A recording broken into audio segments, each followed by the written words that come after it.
Saya jelasin RPL dulu ya. Oke, matkulnya itu telaah sastra Arab 2 SKS.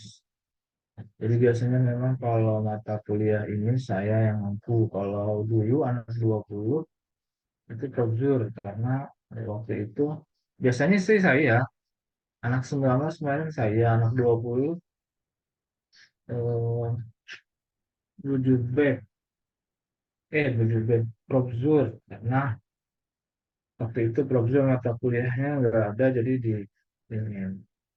Nah,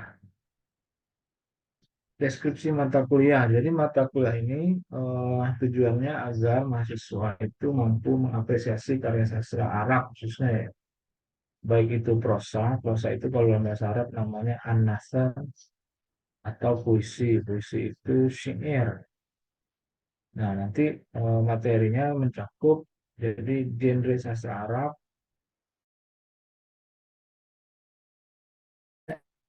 nahwal adab, anwaul adab ini genrenya. Nanti ada syair, ada syair itu puisi, ada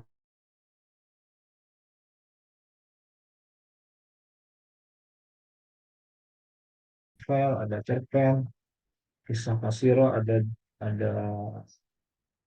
apa lagi novelet. Novelet itu biasa lebih lebih tipis dari novel dan lebih lebih panjang daripada cerpen. Jadi antara novel dan cerpen biasanya gitu. Terus nanti ada drama. Drama itu masohiyah.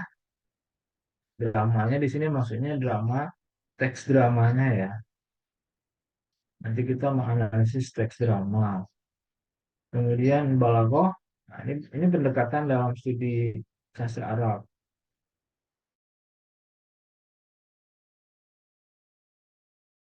Analisis balaghah dalam analisis Quran misalkan nanti. Nah, ilmu uslub ini eh,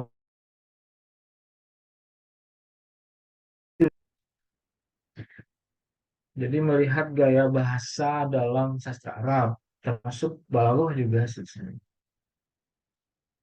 Kemudian ada teori semiotika. Kalau sudah belajar teori sastra udah belajar lah. Teori semiotika itu ilmu tanda. Jadi sastra itu banyak banyak tanda lah, itu, simbol ya. Terus struktural, di sini belum masuk. Ada nanti strukturalisme. Strukturalisme itu eh, analisis struktur karya sastra.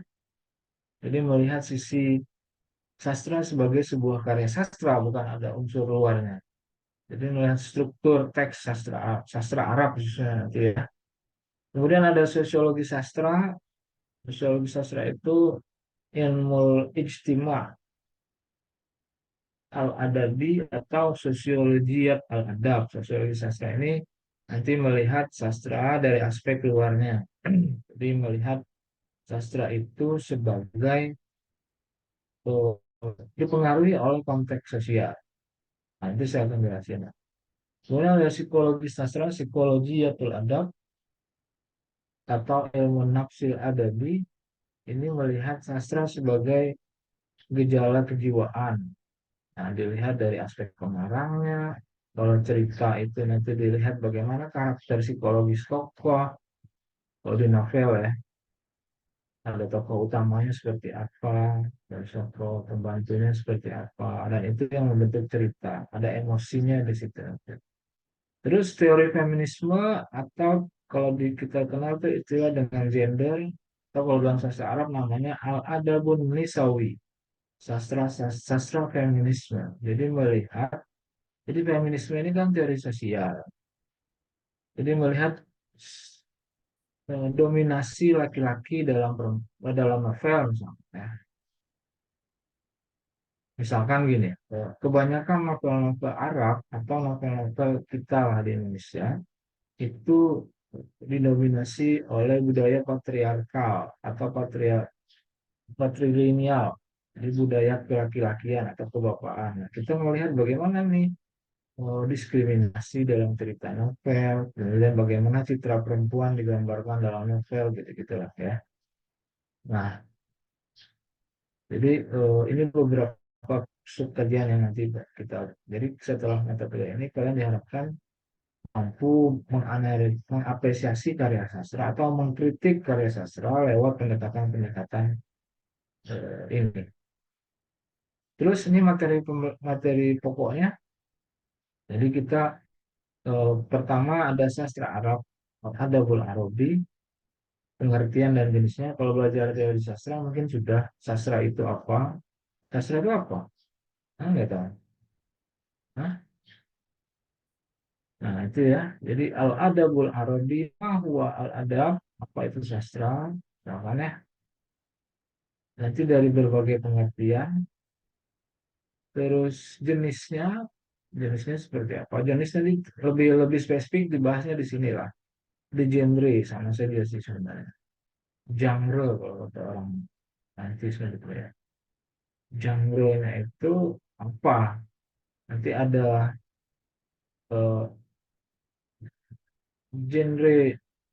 Oh, sebelum ke genre, jenisnya dulu. Nanti ada namanya jenisnya itu sastra deskriptif sama sastra imajinatif ya kalau nanti belajar. Jadi sastra deskriptif itu seperti yang kita belajar sekarang ini. Dia membahas sastra tapi bukan imajinatif.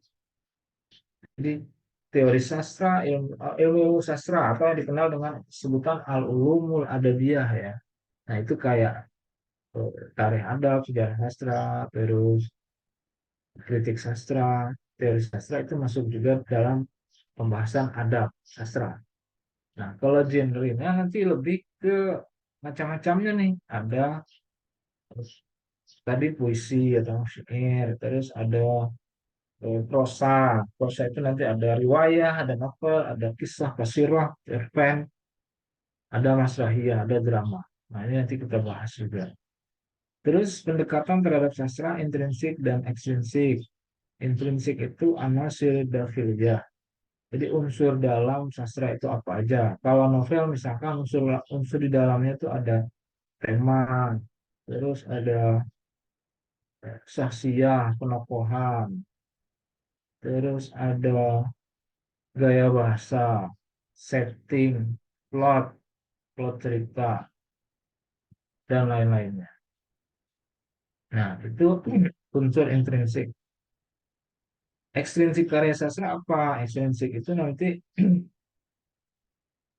unsur luar yang masuk ke dalam karya sastra. Misalkan sastra itu tidak turun begitu saja dari langit. Tentu ada pengarang, ada pembaca gitu ya. Nah, pengarang juga dipengaruhi oleh kondisi sosial di mana dia dia berada. Kalau misalkan ada novel judulnya Nawal, karya Nawal El Sadawi. Nawal El Sadawi itu seorang sastrawan Mesir, beliau juga dokter dan aktivis feminis lah. Nah, dia buat novel itu melihat konteks sejarah, konteks sosial masyarakat Mesir misalnya gitu. Jadi budaya patriarkinya masih kuat. Nah, dia bikin novel judulnya misalkan ada novelnya itu Al-Mar'ah Inda Nuqtatis Sifar. Jadi perempuan di titik nol. Nah, dia ngeliat bagaimana kondisi sosial masyarakat Mesir terhadap eh, diskriminasi misalkan terhadap perempuan dan segala macamnya. Nah, gitu-gitu ya. Jadi dari unsur ekstrinsik itu namanya nanti. Nah, dari dilihat konteks sosialnya. Atau misalkan melihat sisi psikologisnya.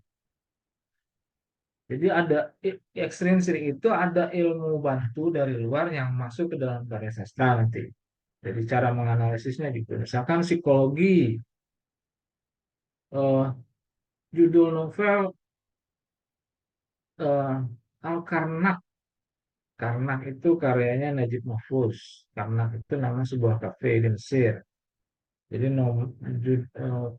tokoh utamanya judul kalau nggak salah namanya Kurun Fula. Kurun Fula itu seorang perempuan. Nah, jadi Nah, kalau misalkan kita melihat nih sejauh mana kondisi psikologi si tokoh dalam penceritaan itu, nah itu kita bisa lihat dari pendekatan itu ya, konflik batinnya dan segala macamnya yang terkait dengan aspek kejiwaan, psikologi.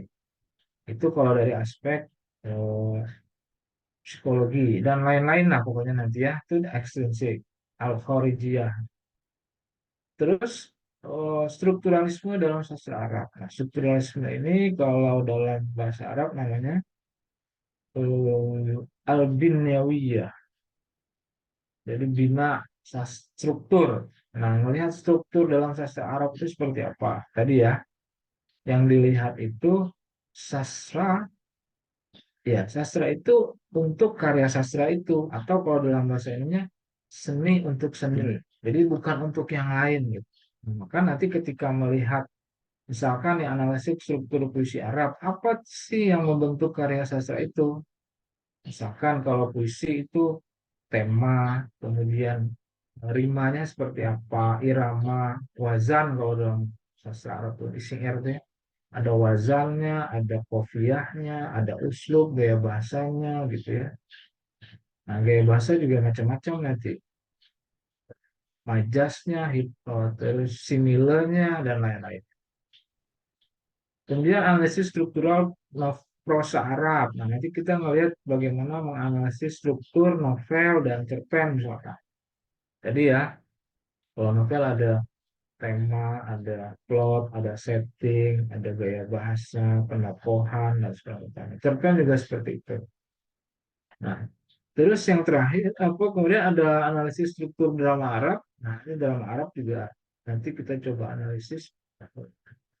Jadi kalau drama di sini maksudnya drama sebagai karya sastra, berarti yang dianalisis itu teks dramanya. Nah, nanti beda dengan drama sebagai sebuah seni pementasan. Jadi kalau sudah sebagai sebuah seni pementasan, itu drama udah jadi ya seni pementasan gitu, bukan lagi analisis teksnya. Nanti kita coba melihat analisis teks drama. Jadi strukturnya, misalkan ada dialog, ya, terus ada ya penokohannya, temanya, gaya bahasa dan segala macam. Kemudian ada balaghah, kritik sastra formalis Arab. Nah, dalam sastra Arab, balaghah itu bisa menjadi pendekatan untuk menganalisis sebuah karya sastra. Kalian kan sudah belajar balaghah, ada ilmu badi, ada ilmu bayan, ada ilmu ma'ani, ada ilmu badi. Nah, ketiga bagian dari ilmu balaghah itu bisa dijadikan pendekatan dalam menganalisis sastra. Nah, dalam sastra barat yang lebih dekat dengan balaghah itu namanya kritik sastra formalis, formalisme namanya. Jadi yang melihat bahasa itu, sastra itu ya produk bahasa gitu. Nah, jadi yang dilihat itu bagaimana uslub gaya bahasa dalam sastra itu. Makanya kan kalau balaghah kan kalian kalau belajar kan pasti itu ya, lihat bagaimana uslub, bagaimana tasbih, bagaimana majas, isti'arah, kinayah kalau balaghah ya. Ada uslubul hakim, ada tikror dan lain-lainnya. Nah, ini balaghah sebagai kritik sastra formalis. Terus ada stilistika, ilmu uslub namanya. Nah, meskipun eh, ada yang menyamakan balaghah dan stilistika ini, tetapi sebenarnya berbeda. Maksudnya, fokusnya juga berbeda. Uslub itu masuk dalam kajian ilmu balaghah nanti. Nah, tapi dalam perkembangannya eh, stilistika menjadi ilmu tersendiri juga. Jadi dan berkembang di Barat, stilistika kemudian ya eh, apa di Arab sendiri akhirnya juga menjadi sebuah ilmu tersendiri namanya ilmu uslub. Ya. Nah, kalau balaghah itu retorika, kalau ini stilistika. Yang dilihat tuh gaya bahasanya. Nah, nanti kita coba bagaimana pengaplikasiannya terhadap Al-Quran dan karya sastra Arab. Jadi kita melihat uslub gaya bahasa Quran itu seperti apa. Karena salah satu munculnya ilmu balaghah kan tentu dari Quran. Jadi ibaratnya Quran dengan gaya adalah kalau belajar ilmu tafsir itu ada namanya ijazul Quran. Jadi kemukjizatan Al-Quran itu salah satunya dari aspek bahasanya kan. Nah, karena beragamnya apa maksudnya estetiknya gaya bahasa Al-Quran muncullah kemudian ilmu balaghah ini ya. Melihat bagaimana tasbih, bagaimana najas dalam Quran dan segala pengulangan kisah dalam Quran segala macam. Kemudian semiotika struktural, teori dan aplikasinya terhadap karya sastra Arab. Nah, kalau di sini nanti kita coba lihat sastra itu berisi sekumpulan simbol. Jadi ada tanda lah ibaratnya gitu ya. Jadi misalkan begini, eh, mawar itu secara bahasa dia bunga mawar gitu ya. Tetapi dalam karya sastra, mawar itu bisa dikonotasikan dengan hal yang lain. Misalkan apa? Mawar itu kan berarti lebih dekat misalkan dengan perempuan atau apa gitu ya. Atau misalkan apa contoh lain, merah. Nah, itu kan bisa apa, disimbolkan ya. Merah itu ya warna merah. Tapi makna lain dari merah itu orang sudah tahu misalkan apa. Berani misalnya. Nah, konotasi-konotasi itu namanya tanda. Nah, jadi kita lihat sastra itu sekumpulan tanda dan kemudian ditafsirkan. Nah, nanti model analisisnya seperti apa terhadap karya sastra.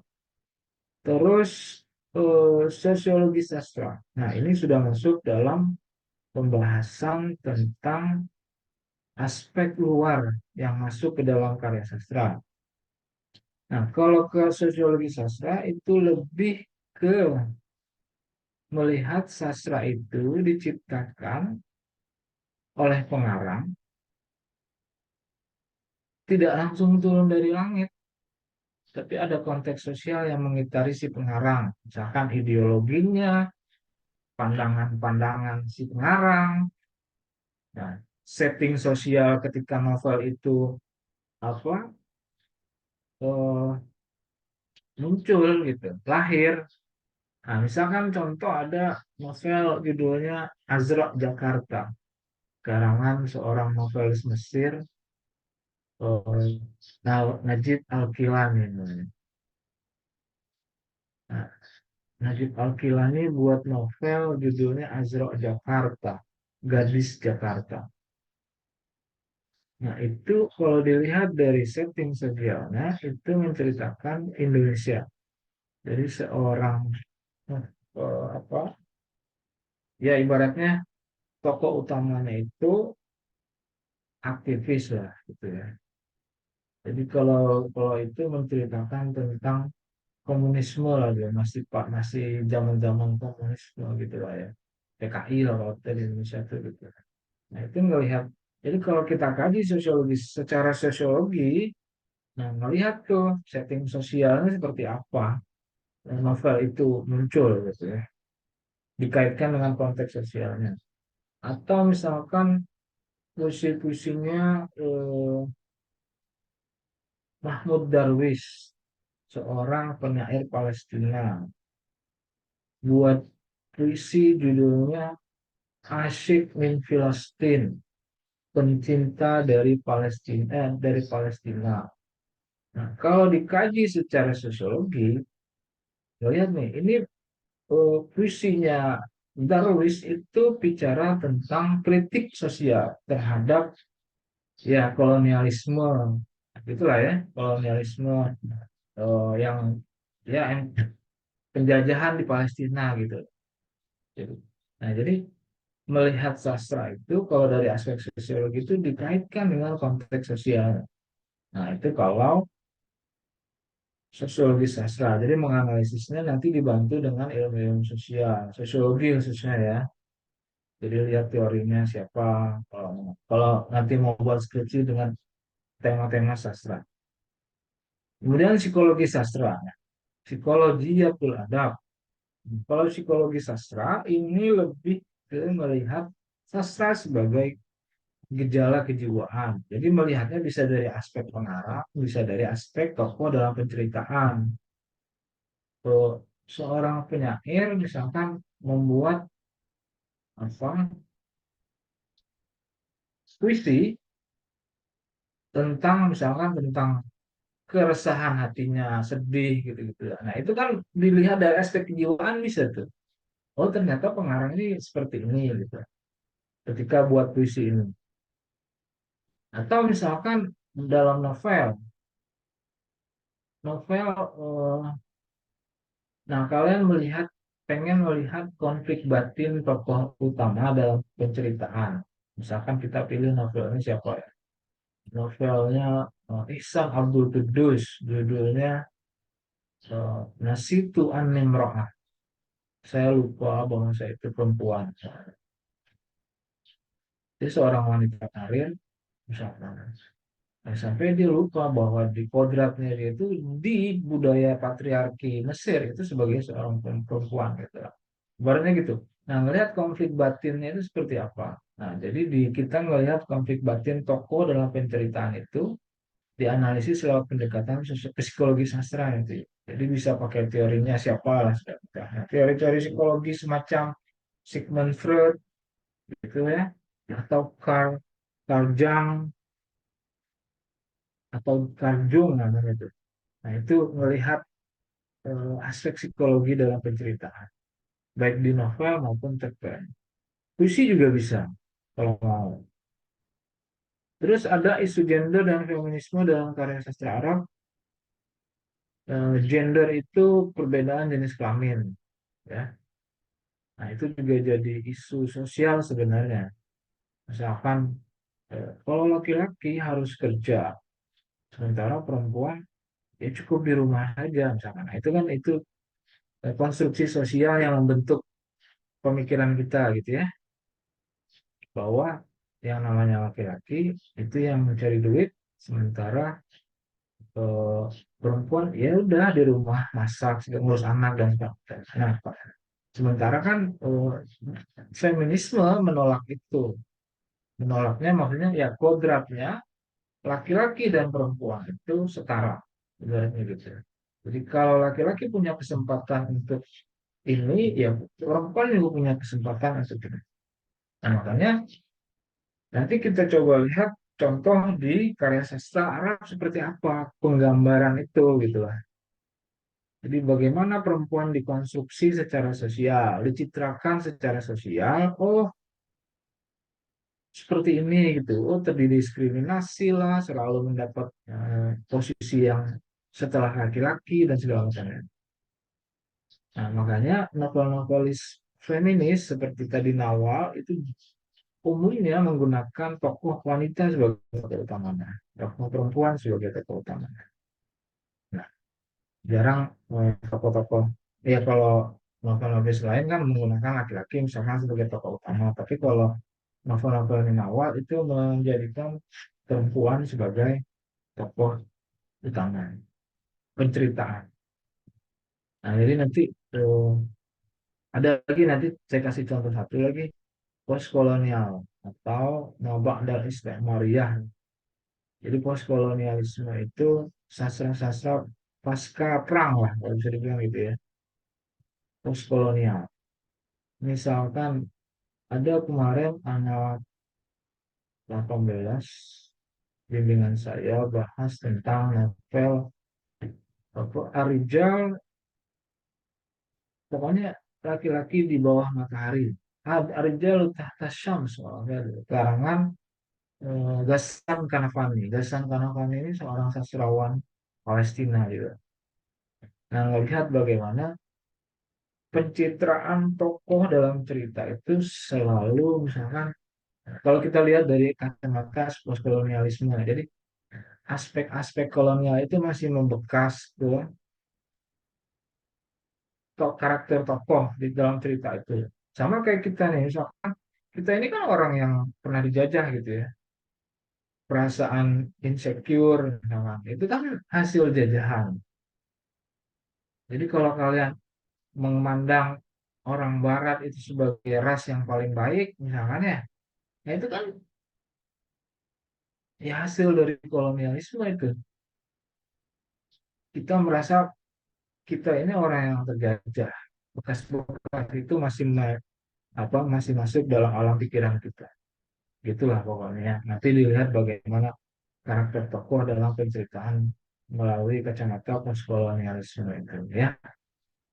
Itu beberapa tema yang nanti coba kita bahas di mata kuliah telah sastra Arab.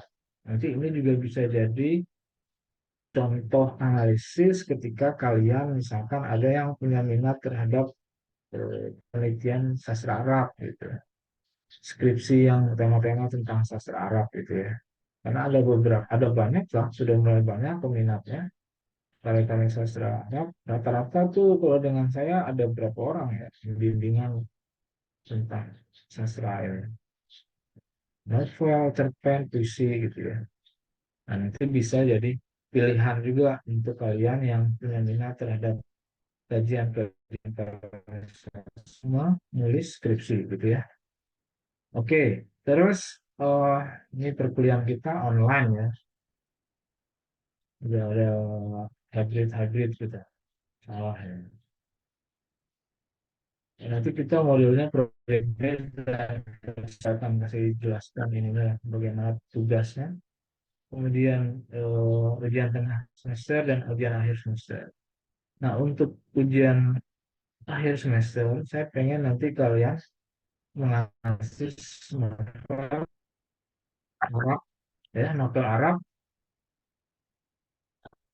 meskipun nanti novelnya ada yang terjemah. Jadi nanti kalau misalkan sulit, karena membaca membaca bahasa Arab biasa aja kita sulit, apalagi membaca novel Arab kan ya, misalkan gitu. Nah, maka nanti cari novel-novel yang mungkin sudah ada terjemahannya dalam bahasa Indonesia atau dalam bahasa Inggris misalnya. Cari ada beberapa novel lah. Nanti saya rekomendasikan beberapa novel yang mungkin bisa dianalisis gitu. Nanti kalian silakan saja bikin kelompok ya, buatlah kelompok berarti nanti di sini saya akan jelaskan satu ini kemungkinan nanti saya di tiga ini saya akan jelaskan nanti selebihnya kalian. Nanti saya kasih tambahan satu temanya di sini. Nah, jadi dibikin kelompok, terus nanti dia atau bahkan mungkin kita nantilah untuk teknis UASnya seperti apa, nanti kita ini kan kita omongin lagi. Terus eh kalau UTI, ya paling saya suruh kita nggak usah pakai soal-soal gitu ya, UAS UTS-nya tugas saja. Terus ini nanti silakan dibaca sendiri ya, C ya minimal lulusnya. Kalau Cemin sudah nggak lulus. 40% kehadiran, terus untuk bisa ikut ujian ya, UTS dan UAS. Terus ini ada beberapa sumber, ini sebenarnya teori teori sastra secara umum yang bisa dipakai nanti untuk apa mata kuliah ini. Ini buku-buku lama sebenarnya, ada Atmazaki, kemudian Eggleton, ini bahasa Inggris ya, Prof. Anjir, nah judulnya teori pengajaran sastra, ada Endra Suara. Nah, ini buku bagus nih, apa bukunya tentang metodologi penelitian sastra. Terus ini juga Endra Suara, metode penelitian psikologi sastra dan metode penelitian psikologi sastra juga ada. Jadi kalau ini lebih ke sejarah ya, Habib ini. Nah, ini lebih ininya bagus juga. Ini dosen saya dulu waktu kuliah di UIN Jakarta, bikin buku judulnya Teori Kritik Sastra Arab Klasik dan Modern. Nah, ini juga menganalisis bagaimana menganalisis karya sastra Arab ya. Ada beberapa teori yang bisa dipakai. Nanti silahkan dibaca. Ini masih psikologi sastra juga. Nah, ini juga bagus. Nanti kalian boleh cari teori, metode, dan teknik penelitian sastra. Ini umum ya, tapi. Nah, kalau ini juga bagus. Strukturalisme dalam sastra Arab, teori dan aplikasinya. Dokseng itu UGM. Ini melihat bagaimana menganalisis sastra Arab dari pendekatan strukturalisme. Jadi yang tadi ya. Kalau ini lebih ke ilmu uslub, stilistika bahasa dan sastra Arab. Nah, ini juga nanti dijelaskan bagaimana aspek analisis menggunakan ilmu uslub ketika menganalisis sastra Arab. Oke, ini kalau ini tesis waktu kuliah di UIN Jakarta, saya bahas tentang puisi Arab dan kritik sosial atau protes sosial. Nah, ini lebih ke kajian tentang sosiologi sastra. Jadi melihat ternyata puisi Saalik namanya, Saalik ini seorang komunitas gembel, orang miskin pada masa pra-Islam, bukan pra-Islam, jahiliyah maksudnya ya, pra-Islam itu isi puisinya itu tentang kritik, kritik terhadap kemiskinan dan segala macamnya gitu lah. Kemudian perbedaan rasial, nasab dan sebagainya. Nah ini buku bahasa Arab, kalau yang bisa bahasa Arab, nah kan adab dan terakhir ada ilmu uslub juga. Nah itu beberapa buku yang bisa dipakai atau buku-buku lain dari jurnal, jurnal-jurnal yang mengkaji atau menganalisa sastra Arab itu nanti bisa digunakan. Oke, ini ininya ya satuan acara perkuliahannya silakan nanti dibaca saja. Nanti saya share di grup. Kita 16 kali, berarti 14 pertemuan, satu kali UTS dan satu kali UAS ya. Oke. Oke, mungkin itu gambaran awal tentang perkuliahan pada sastra Arab. Telah sastra Arab. Nah, nanti kita berarti kita tetap kuliah pagi ya, dia ya? Nggak bisa digabung dengan anak kelas D. Kelas kelas D itu jam pertama juga ada mata kuliah, Ustaz. Terus kalau kalian Ya, setelah ini terus ada kuliah nggak? kelas C juga nggak bisa gabung ke jam kedua Oh gitu. karena abis ini ada mata Kalau di kuliah hari lagi sih. lain udah di udah di ini kan sama mereka. Kalau di hari lain Di hari lain sebenarnya ada sih yang kosong, Ustaz. apa? Hari apa? Hari Jumat sih paling, Ustaz. Wah, Jumat saya Jumat jam berapa? Jumat bisa jam pertama sama bisa jam ketiga. Kalau anak B bisa nggak jam ketiga? Belum ditanyain sih, Ustaz. Hah? Belum Coba aja ditanyain. tadi ditanyain ya. Maksud maksudnya biar sekalian gitu nanti enak kalau nggak jelas. Kalau kayak gini kamu kan itu materinya banyak nih. Kalau dibagi kelompok kali cuma 20 berapa orang ininya. Nanti buat tugasnya juga gimana? Maksudnya biar misalkan kelompok kelas C dapat berapa materi pembahasan gitu ya. Nanti kelas D berapa materi pembahasan gitu. Jadi kayak kelas A sama kelas B tuh digabung. Jadi bagi-bagi gitu katanya bahasannya.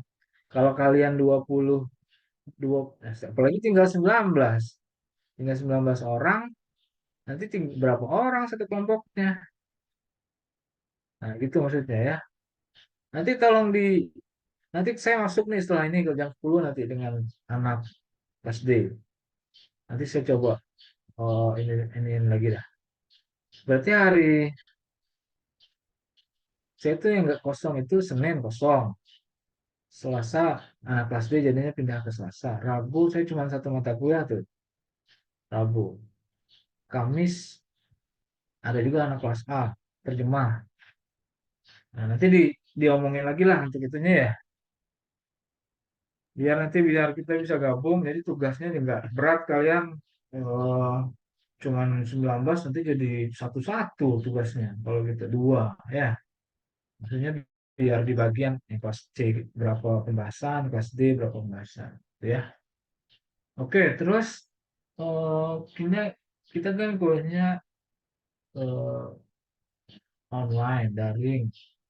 Nah, nanti saya pengen sesekali kita, saya ya seperti yang sebelum-sebelumnya kalau kuliah dengan saya lah, eh, kita 2 kali nge-zoom, 1 kali enggak ya. Nanti paling 1 kali boleh nanti saya kasih materinya saja. Jadi 2 kali kita nge-zoom, sekalinya enggak. Nanti fleksibel aja. Kalau misalkan, oh ternyata hari ini saya nggak harusnya jadwal zoom, tapi saya nggak nge-zoom, kita ganti di pertemuan yang selanjutnya, misalnya gitu-gitu lah ya. Tapi nanti materi-materi ininya tetap saya share kalau ada, supaya nanti bisa tetap ini. Nanti kalau untuk ininya, eh, misalkan giliran pemakaran, minggu depan kita langsung rapel 2 sekalian. Oke, seperti itu ya. Ada pertanyaan nggak?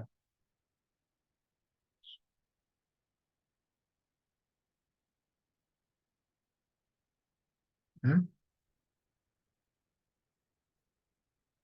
Iya,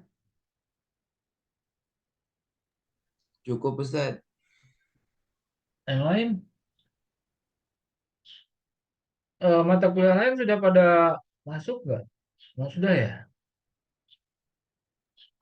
Udah Ustaz. Paling yang mata kuliah yang kemarin kena libur doang itu yang hari hari Rabu Kamis ya yang kena libur. Hmm. Kamis Jumat. Iya Kamis Jumat yang kena libur Ustaz. Apa? Mata kuliah yang belum masuk Paling. paling yang di jadwal hari Kamis dan Jumat Ustaz. Oh gitu. Ya udah. Bentar ya.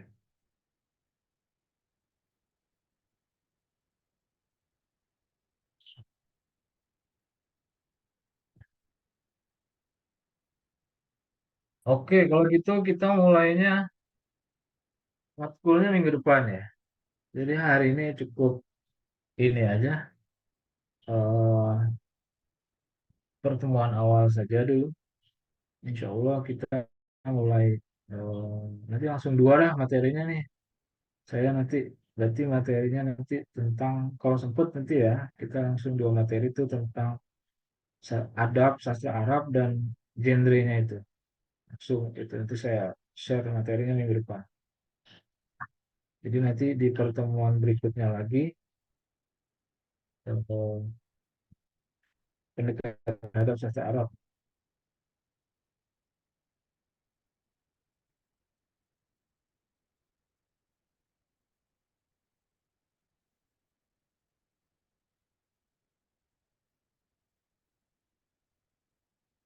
Ya, seperti itu.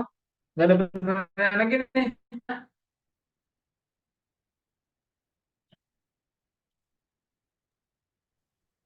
Cukup Ustaz. Cukup ya.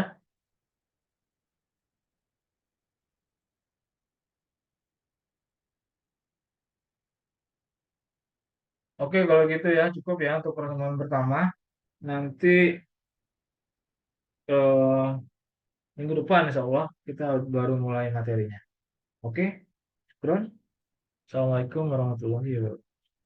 Waalaikumsalam. Waalaikumsalam Waalaikumsalam warahmatullahi warahmatullahi wabarakatuh. wabarakatuh. Syukran Ustaz. Ustaz. Ya.